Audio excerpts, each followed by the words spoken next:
고공행진을 하던 그래픽카드의 가격이 떨어졌습니다. 가격이 떨어지면 구매하기 좋을 것 같았던 고사양 그래픽카드가 이제는 구매할 때 새 것이 맞는지 의심을 해야 되는 상황까지 발생을 하고 있습니다. 그래서 고사양 컴퓨터가 필요한 상황이면 아예 노트북 구매를 고려하시는 분들이 점점 많아지고 있습니다. 안녕하세요, 이었습니다. 예전보다도 높은 스펙을 가진 노트북들이 상당히 많이 출시가 되고 있죠. 노트북 CPU 중에서 가장 높은 스펙이라고 하는 i9-12950HX 같은 경우에는 동급의 데스크탑 CPU랑 견주어도 별로 성능이 처지지 않는다라고 얘기할 만큼 굉장히 높은 성능을 가지고 있고, 그래픽카드 같은 경우에는 지금 인트로에서 말씀을 드린 것처럼 구매 단계에서 좀 불안하다 이렇게 느끼시는 분들이 상당히 많을 겁니다. 그래서 데스크탑을 대체할 수 있는 고성능 노트북을 찾으시는 분들이 상당히 많을 겁니다. 오늘은 그런 분들께 추천해 드릴 수 있는 노트북을 가지고 왔고요. 어떤 제품인지 바로 만나보도록 하겠습니다. ROG 스트릭스 스카 17SE G733CW B12939KD입니다. CPU는 인텔 12세대 엘더레이크 중에서 가장 상위 라인업인 H5 버전에서 최고로 높은 CPU인 i9-12950HX로 8개의 P코어와 8개의 E코어로 구성이 되어 있습니다. 총 16개의 코어를 가지고 있고, 그래픽카드는 지포스 RTX 3070ti 랩탑 버전이고요. 최대 TGP는 터보 모드 C 150W입니다. 메모리는 최신 DDR5 16GB 1개를 기본으로 가지고 있고 1개의 추가 슬롯이 있어서 32GB로 확장이 가능합니다. 그리고 SSD는 가장 속도가 빠른 PCI Express 4.0 4배속을 지원하는 1TB를 기본으로 가지고 있고 추가로 1개의 여분 슬롯이 있습니다. 모니터는 17.3인치의 WQHD 해상도를 지원하고 색지연율은 DCI-P3 100%로 광색역을 지원합니다. 주사율은 240Hz로 17.3인치 게이밍 제품 중에서 가장 높은 스펙의 패널을 가지고 있습니다. 무선내는 최신형인 와이파이 6E를 지원하고 인텔 CPU를 사용하는 만큼 썬더볼트 4를 지원하고 PD 충전도 버전 3.0으로 최대 100W까지 지원합니다. 스펙상의 무게는 2.9kg이고요. 저희 채널에서 런칭하는 ROG 제품은 무상 서비스가 기본적으로 2년이 되는 것 알고 계시죠? 이 제품 역시 무상 서비스 2년을 지원하고요. 제품의 판매가는 리테일가 기준 319만 9천원입니다. 자, 전반적으로 스펙이 상당히 높죠. CPU가 i9-12950HX에 그래픽카드가 RTX 3070ti입니다. 이 정도로 높은 스펙을 가지고 있으면 뭐 여러가지 궁금한 사항이 있을 수 있는데, 제일 크게 궁금한 게 성능이 어느 정도로 나올 건가? 그 다음에 이렇게 높은 스펙을 가진 제품이 발열 제어나 이런 게 잘 될까? 세 번째, 발열 제어가 잘 된다고 하면 소음이나 이런 부분은 어느 정도 수준이 될까? 이 세 가지가 가장 크게 궁금할 거라고 생각이 됩니다. 오늘은 이 세 가지를 중점적으로 리뷰를 할 건데, 그래도 기본적으로 제품을 소개를 하는 과정이니까 제품 언박싱부터 먼저 해보도록 하겠습니다. 노트북의 겉박스는 제품의 상판 모양과 동일한 느낌의 디자인을 가지고 있습니다. 기존의 제품들과 비슷한 느낌의 프린팅만 약간 다르다고 볼 수 있는데, 손잡이가 조금 특이합니다. 벨크로 타입으로 뭔가 조금 더 고급스러움, 감성 이런 부분을 추가한 듯한데, 사진으로 보시면 이런 느낌이고요. 손잡이는 사실 크게 중요한 부분은 아니니까 박스를 개봉해서 내부를 보면 ROG 박스가 항상 그렇듯이 노트북이 이렇게 리프팅이 되면서 열리죠. 스카 17SE의 감성 아이템이죠. UV 라이트가 노트북 옆에 같이 들어가 있고요. 노트북은 조금 이따가 자세히 보기로 하고, 아래쪽에 박스를 살펴보면 국내에 출시되는 제품은 오른쪽에는 아무런 옵션이 없습니다. 비어 있고요. 반대쪽은 전원 케이블이랑 어댑터가 들어가 있는데, 이게 어댑터가 상당히 큽니다. 충전기가 좀 많이 크죠. 잠시 옆에 놔두고 이따가 자세히 보도록 할게요. 그리고 가운데 속박스를 꺼내면 아래쪽에 아머캡이 있죠. 그리고 속박스를 열어보면 간단한 설명서가 있고 키스톤이 여기 들어가 있습니다. 키체인처럼 되어 있는 액세서리가 같이 포함이 되어 있는데, 사양이 높은 제품들은 박스 내부에 여러가지 구성품들이 많으니까 꼼꼼하게 살펴봐 주셔야 돼요. 가끔 노트북에 키스톤이 없다, 불량 아니냐 이렇게 전화 주시는 분들이 있는데, 박스를 잘 살펴보셔야 되고요. 전원 케이블은 다시 제자리 넣어두고, UV 라이트는 별로 궁금하지는 않죠. 사실 중요한 건 아니니까 그냥 넣어놓고요. 자, 이제 중요한 것들을 살펴보도록 하죠. 충전기가 좀 많이 크죠. 노트북의 기본적인 사양이 높으니까 전력을 많이 먹어요. 280W 충전기라서 기존의 다른 제품들에 비해서 좀 큰 편입니다. 정확한 사이즈는 가로가 17.8cm 정도 되고요. 세로가 8.5cm, 두께가 3.5cm 정도 되고요. 무게가 가벼운 편은 아닙니다. 충전기 무게만 846g으로 많이 무거운 편에 속합니다. 자, 이제 본격적으로 노트북을 한번 살펴보도록 하겠습니다. 비닐을 제거하면서 느낀 건데요. 바닥면이 일반 스카 모델이랑 비슷한 것 같은데 약간 사이즈가 다릅니다. 그리고 영상에서는 잘 안 보이는데 상판에 이렇게 무늬가 있죠. 그냥 눈으로 보면 잘 안 보이고요. 이렇게 UV 라이트를 비춰보면 파랗게 빛이 나면서 보이죠. 이거는 호불호가 있을 수 있기는 한데 게이밍 감성이 조금 추가되어 있습니다.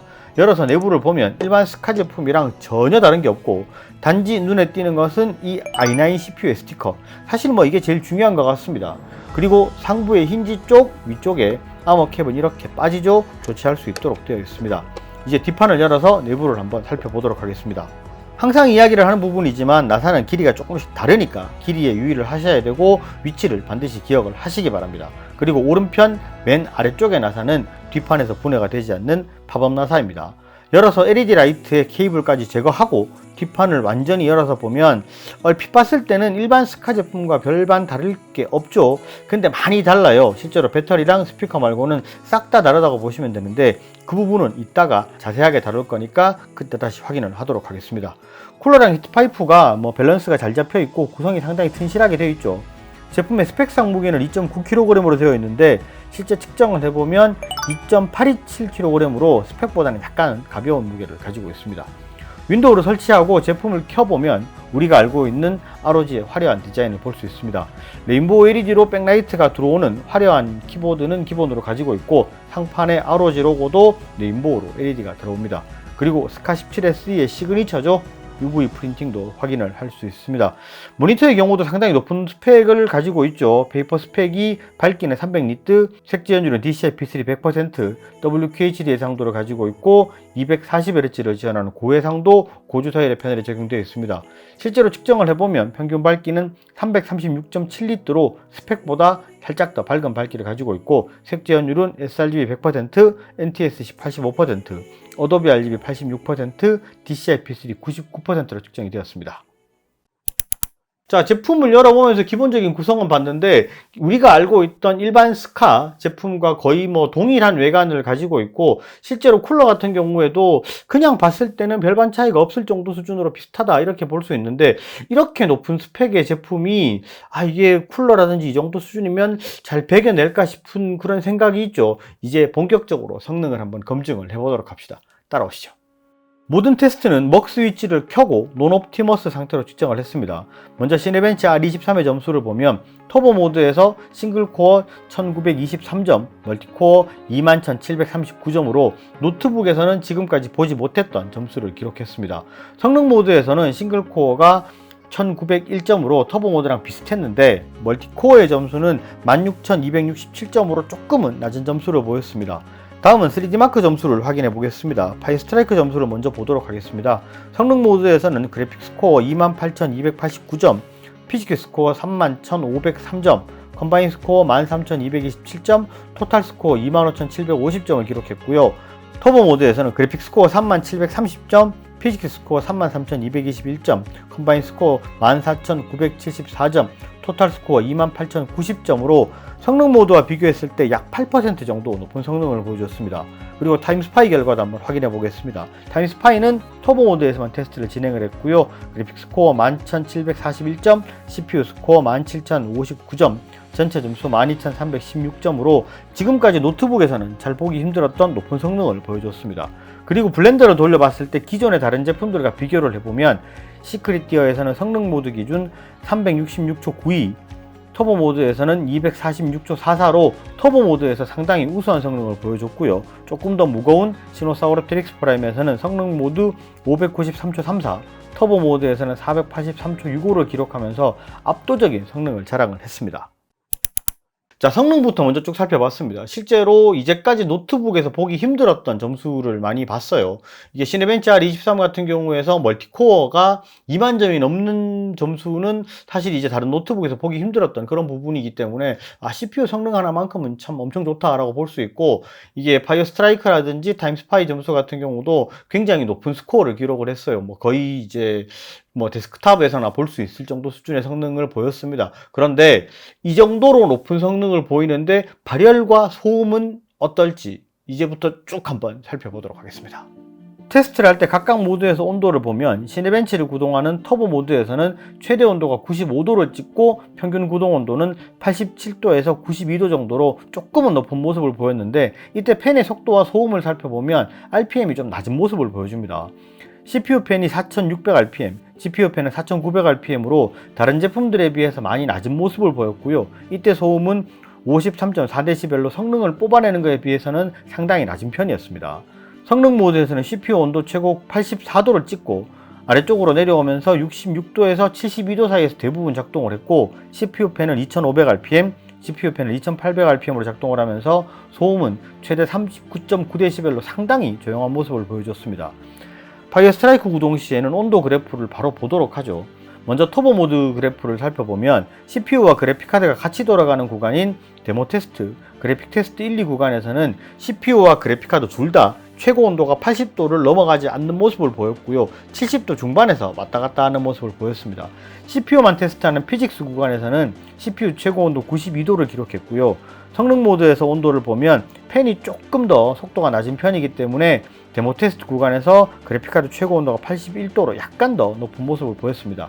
반면 피직스 구간에서 CPU가 최고 온도 83도로 조금 더 낮은 모습을 보였고요. 실제 구동할 때 소음을 보면 터보 모드에서 소음이 가장 클 때 54dB를 기록했고요. 평균적으로 47dB 정도로 왔다 갔다 합니다. 성능 모드에서는 평균적으로 40dB로 구동을 했고요. 소음이 가장 클 때 46.8dB로 지금까지의 게이밍 제품 중에서는 가장 낮은 소음을 기록했습니다. 그리고 아무것도 하지 않은 아이들 상태에서도 온도가 상당히 낮았습니다. CPU는 46에서 52도 사이를 기록했고, 그래픽카드는 48도에서 54도로 아주 안정적인 온도를 보여줬습니다. 테스트 결과를 봤을 때 발열도 상당히 잘 잡히고 소음도 상당히 낮은 수준이었습니다. 우리가 알고 있는 스카 G733ZM i7-12700H의 RTX 3060을 가진 제품보다도 발열도 낮고 소음도 더 낮은 편이었어요. 이게 높은 스펙을 가지고 있는데 어떻게 이럴 수 있을까라고 말씀을 하실 수 있습니다. 이게 아까 제가 쿨링 시스템에 대해서는 이후에 사진으로 다시 보여드린다고 말씀을 드렸잖아요. 상당히 업그레이드된 쿨링 시스템을 가지고 있습니다. 사진으로 비교를 하면서 말씀을 드리도록 하죠.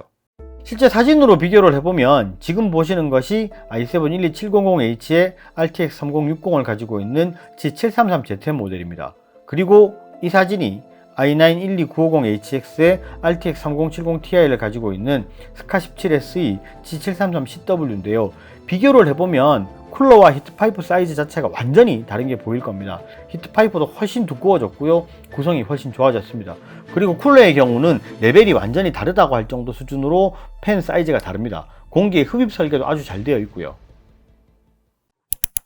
그리고 요거는 참고로 말씀을 드리면 스카 17 모델 G733ZM 모델이랑 스카 15 모델인 G533ZM 모델, 요 두 모델이 메인보드를 공유합니다. 그렇기 때문에 실제로 쿨러도 공유를 해요. 히트파이프 같은 경우는 옆으로 길이만 살짝 더 길 뿐이지 실제로 히트파이프의 구조도 크게 차이가 나지 않습니다. 그러다 보니까 G733ZM은 내부를 이렇게 보면 메인보드가 조립된 공간이 이게 비어있는 게 보이시죠? 그런데 스카 17SE는 17.3인치 전용으로 설계를 해서 만들다 보니까 내부 공간을 최대한으로 활용을 하면서 메인보드도 더 커지고 쿨러랑 히트파이프가 아주 밸런스가 잘 잡혀 있습니다. 메인보드 전원부랑 여러가지 부가적인 구성들도 상당히 고급스러워졌습니다. 언박싱을 하면서도 보셨겠지만 실제로 외관으로 그냥 봤을 때는 크게 달라진 부분이 별로 감이 잘 안 올 정도 수준으로 비슷합니다. 그런데 내부를 보시면 완벽하게 달라진 완전히 새로운 제품이다, 이렇게 보셔도 될 것 같습니다. 결과를 봤을 때 실제로 성능이 상당히 높죠. 근데 이 성능을 가지고 데스크탑을 완벽하게 대체할 수 있다, 이렇게 말씀을 드리기에는 뭔가 좀 애매한 부분이 분명히 있습니다. 한 85% 정도 수준의 성능은 보여주고 있다, 이렇게 말씀을 드릴 수 있을 것 같고, 지금처럼 그래픽카드 때문에 뭐 데스크탑을 구매하기가 좀 내가 꺼려지고 조금 불안한 부분이 있다, 이러실 때는 하나의 선택지로 괜찮은 부분이다 라고 말씀을 드릴 수 있을 것 같고, 또 그리고 어차피 고사양 노트북을 구매하셔야 되는 분들께서는 뭐 아마 기다리셨던 물건일 거라고 보이고요.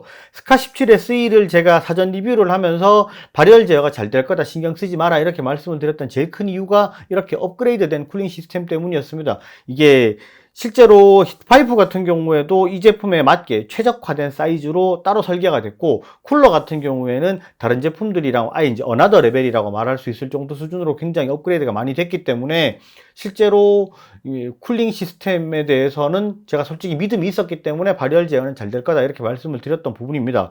자, 그리고 영상 시작부터 지금 계속 말씀을 드리는데 이 제품은 데스크탑 대체제로 추천을 하는 제품입니다. 그러니까 나는 휴대의 목적이 있다 이러신 분들은 이 제품을 구매를 하시면 안 됩니다. 17.3인치 사이즈에 무게도 3kg에 육박하는 제품이기 때문에 휴대를 한다는 건 사실 조금 힘든 부분이 있습니다. 가끔, 정말 가끔 내가 한번 들고 나간다 아니면은 뭐 휴대를 하더라도 주로 내가 차로 이동을 할 거기 때문에 무게에 대해서 크게 신경 쓰지 않는다 이런 분들만 좀 구매를 하시는 게 낫고, 휴대의 목적이 있다 그러신 분들은 절대 추천하지 않으니까 이 제품 말고 다른 제품을 보시는 게 낫고요. 이 제품의 구매 링크는 제가 영상 하단에 달아 놓을 수 있도록 하겠습니다. 거기서 구매를 하시면 될 것 같고요. 이 제품에 대해서 이거 말고도 뭐 추가로 내가 궁금한 사항이 있다 아니면은 뭐 이 영상 이외에도 다른 내용이 궁금한 부분이 있다 이러시면은 언제든지 문의를 주시면 제가 답글을 달아드리니까 댓글 많이 주셨으면 좋겠습니다. 오늘 영상은 여기까지 하고요. 영상이 좋으셨으면 좋아요, 구독 꼭 부탁드리겠습니다. 감사합니다. 신혜였습니다.